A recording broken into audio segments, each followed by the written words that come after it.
दोस्तों, मेरा नाम है देवेंद्र गोदीवाल और आप देख रहे हैं टाइमली पल्स। दोस्तों, 2-3 दिन से एक न्यूज़ बहुत ज़बरदस्त तरीके से सर्कुलेट कर रही है कि इंडिया और चाइना के बीच में नियर फ्यूचर में एक लार्ज स्केल पे वॉर देखने को मिल सकती है। अब ये जो न्यूज़ है वो किस रिपोर्ट के ऊपर बेस्ड है, वो किस इंस्टीट्यूट ने लिखी है, वो इस वीडियो में हम समझने की कोशिश करेंगे और उसके पीछे क्या रीज़न्स हैं कि जो उन्होंने बोला है कि इंडिया और चाइना के बीच में एक लार्ज स्केल वॉर हो सकती है। सबसे पहली बात जो कि किस इंस्टीट्यूट ने लिखी है वो देखने की कोशिश करते हैं। दोस्तों, ये लिखी है RUSI, एक इंस्टीट्यूट है UK बेस्ड। इसकी फुल फॉर्म है रॉयल यूनाइटेड सर्विसेज इंस्टीट्यूट। ये एक दुनिया के one of the oldest think tanks में से एक है जो कि इंडिपेंडेंट रिसर्च करते हैं और उसके बाद अपनी रिपोर्ट्स को पब्लिश करते हैं। अब इन्होंने अपनी रिपोर्ट्स में क्या लिखा है वो समझने की ज़रा कोशिश करते हैं और उसको दो पर्सपेक्टिव से हम समझने की कोशिश करेंगे, एक चाइनीज़ पर्सपेक्टिव और एक इंडियन पर्सपेक्टिव। अब सबसे पहले कि इन्होंने बोला क्या है, इस आर्टिकल को अगर आप पढ़ेंगे तो सबसे बड़ा कंसर्न इसमें जो है वो है ईस्टर्न लद्दाख। अब ईस्टर्न लद्दाख क्यों इम्पॉर्टेंट है चाइना के लिए, कैसे ये बेनिफिशियल है, क्यों चाइना इससे डर रहा है और चाइना क्यों इंडिया को लद्दाख में फंसा के रखना चाहता है, वो चीज़ें हम समझने की कोशिश करेंगे।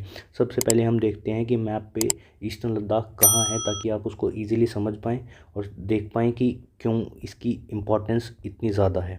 सो मूव करते हैं मैप पे। तो दोस्तों, ये वाला जो एरिया है वो ईस्टर्न लद्दाख का एरिया है। अब ये जो रीज़न है इसको चाइना बार बार क्लेम करता है और इंडिया को एंगेज करने की यहाँ पे कोशिश करता है।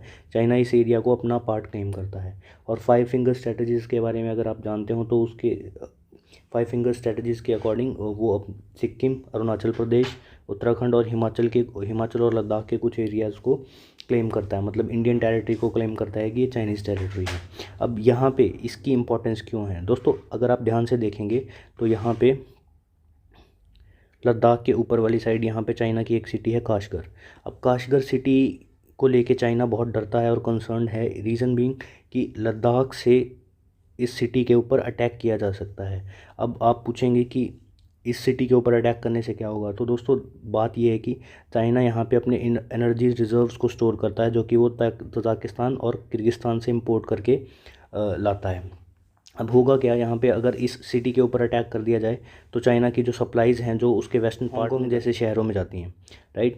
अब एक बार बड़े मैप के थ्रू समझने की कोशिश करते हैं कि चाइना ये कर क्यों रहा है।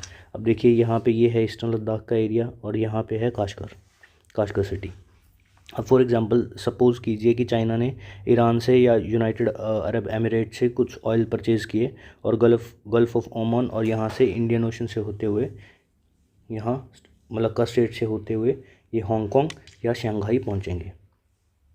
अब शंघाई पहुंचने के लिए इनको इतना बड़ा सी रूट लेना पड़ता है और एक वॉर लाइक सिचुएशन में चाइना बहुत अच्छे से जानता है कि इंडियन नेवी उनको यहाँ इंडियन ओशन में या फिर स्टेट ऑफ मलक्का में अंडमान सी के पास, यहाँ अंडमान निकोबार आइलैंड्स के पास, या फिर अगर आप देखेंगे लक्षद्वीप भी ऑलमोस्ट यहाँ कहीं है, तो वहाँ पे हम इनको चोक कर सकते हैं क्योंकि यहीं से इनका सारा इंपोर्ट जो है ऑयल और बाकी चीज़ें जितना भी इंपोर्ट एक्सपोर्ट है वो यहीं से होता है। तो इस सी रूट पे अगर चाइना को चोक कर दिया जाएगा तो उनकी सप्लाईज कट जाएंगी। चाइना इसको काउंटर करने के लिए क्या कर रहा है वो उसको देखने की कोशिश करते हैं।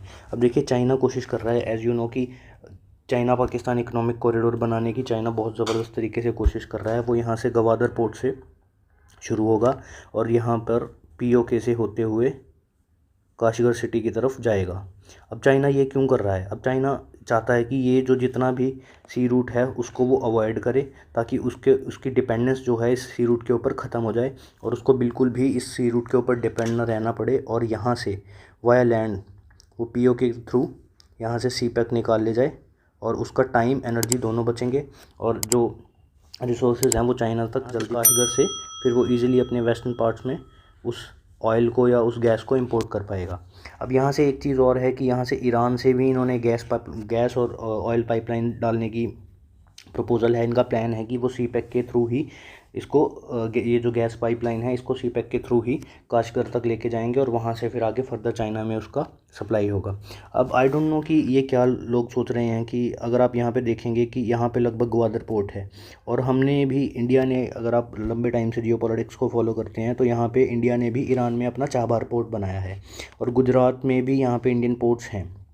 तो इंडियन नेवी का प्रेजेंस यहाँ भी स्ट्रांग है अरेबियन सी में, और अगर आप देखेंगे तो गुजरात वाले एरिया में भी इंडियन नेवी इसको काउंटर कर। अब आते हैं इस आर्टिकल पे। अब इस आर्टिकल में इन्होंने एक चीज़ क्लियरली मेंशन करी है कि जो as per their analysis India और चाइना के बीच में जो वॉर है 2025 से लेकर 2030 के बीच में होने वाला है।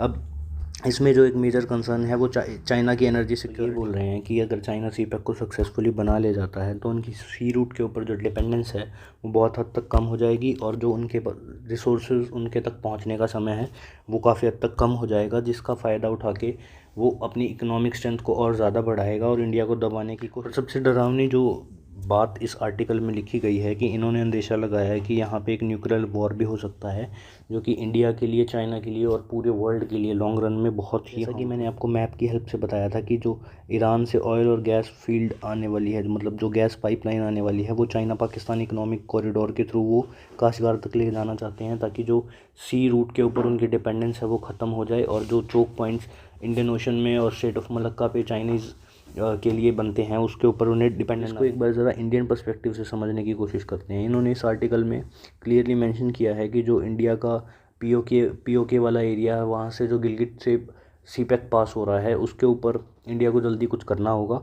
और दूसरी चीज़ जो कश्मीर का जो हिस्सा चाइना के पास है, जिसे हम अक्साई चीन बोलते हैं, उसको लेने के लिए इंडिया ने कुछ अभी तक करा नहीं। चौंकाने वाली चीज़ है कि India has made no attempt to if the Chinese forces from the incremental encroachment in 2020 that were designed to shift the LAC westwards. अब ये as per there claim India ने कुछ अटैम्प्ट नहीं किया है जो 2020 में एनक्रोचमेंट्स करी थी चाइनीज़ आर्मी ने, चाइनीज़ फोर्सेस ने, उनको हटाने के लिए।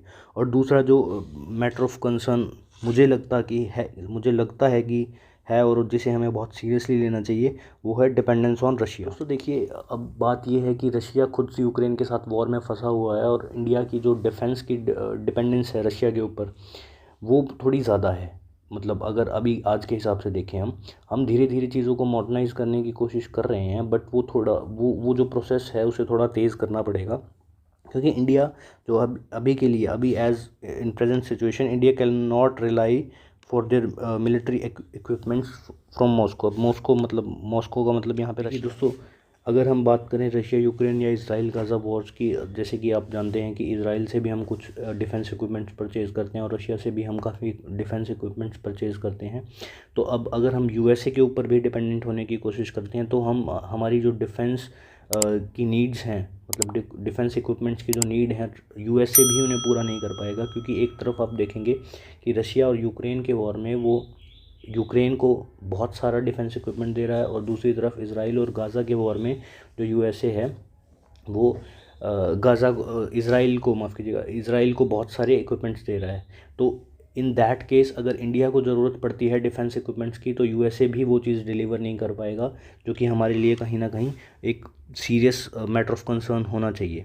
ठीक है, तो अभी देखते हैं कि इस पे आगे फर्दर क्या क्या डेवलपमेंट्स होती हैं। उसके लिए just stay in touch, I will keep you updated. अगर आपको ये वीडियो अच्छा लगा तो इस वीडियो को लाइक करें, हमारे चैनल को सब्सक्राइब करें, और अगर आप किसी स्पेशल टॉपिक पे वीडियो देखना चाहते हैं तो कमेंट बॉक्स में लिख के ज़रूर बताइएगा। जय हिंद, वंदे मातरम।